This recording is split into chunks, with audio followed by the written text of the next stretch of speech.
Hey guys, this is Coach Tara. I just wanted to shoot a really quick live video because it just keeps sitting on my brain. And so I figured that if it's staying there and it won't leave my mind right now, that I should definitely share it and not keep it to myself because you just don't know. Sometimes you get this feeling and you really got to act on it. And I think they even have a thing for it called the 5 second rule.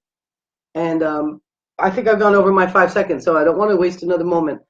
What I wanted to say, and this is in regards to people living in Florida, people that are still in Texas, because this hurricane, this is about the hurricane, is huge, and we just don't know which way it's going to go. So if it goes into the Gulf of Mexico, Gulf Coast states are going to have more problems.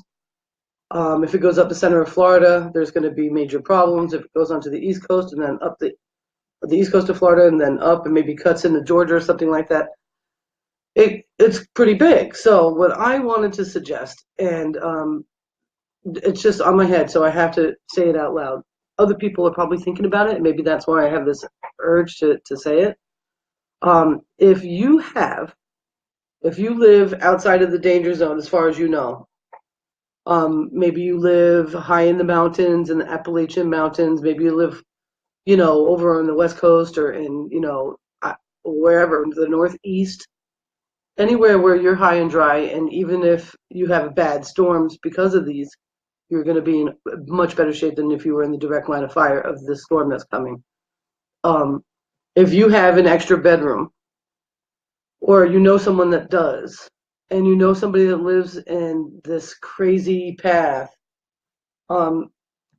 it's my suggestion. My suggestion: think about whether or not you can connect some people with a place to stay. I mean, this is probably why it's getting me so much.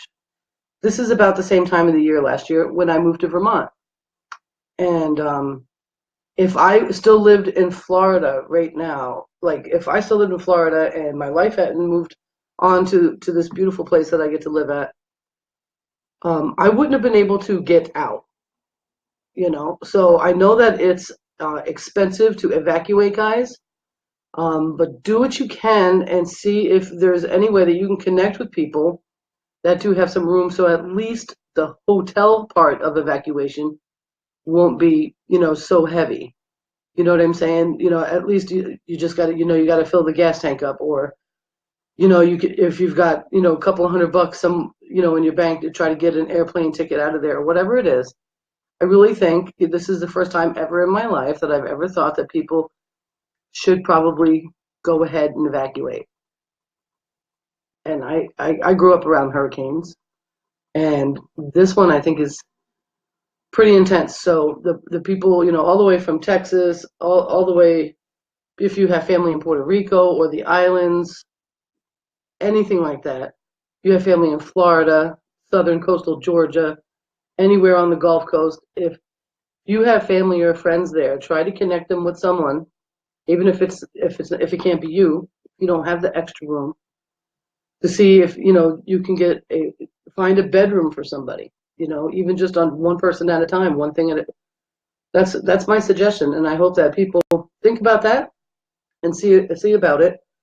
I'm going to start thinking about that too, and I guess this video right here, anybody that that knows me, that lives somewhere high and dry, and if you've got extra room, let's try to see if we can connect somebody that needs that with it. Let's see what we can do. Okay, that's pretty much all I can say. Another thing, there's a lot of people I know that live in Florida. There's a lot of people that I was neighbors with in Florida. Um, it's they're used to storm. They're hardened by storms. They understand hurricanes. We've seen quite a bit. However, I don't think anything's barreled down quite on that peninsula, quite like this girl. So, with that being said, that's just my heads up, and I hope that this helps encourage somebody to think a little bit outside the box about this. Both the folks that are looking to get out of Florida right now, and those that maybe haven't really thought they should. and those that are living in the the northern regions or the places that are high and dry that that are starting to see that and understand that this is probably a pretty serious hurricane. So that's what I wanted to make this video about. This is, I mean, let's see what we can brainstorm together as a community. With that being said, I love you very much. I'm out, and yeah, I love you all very much. Stay safe. Mwah. Bye.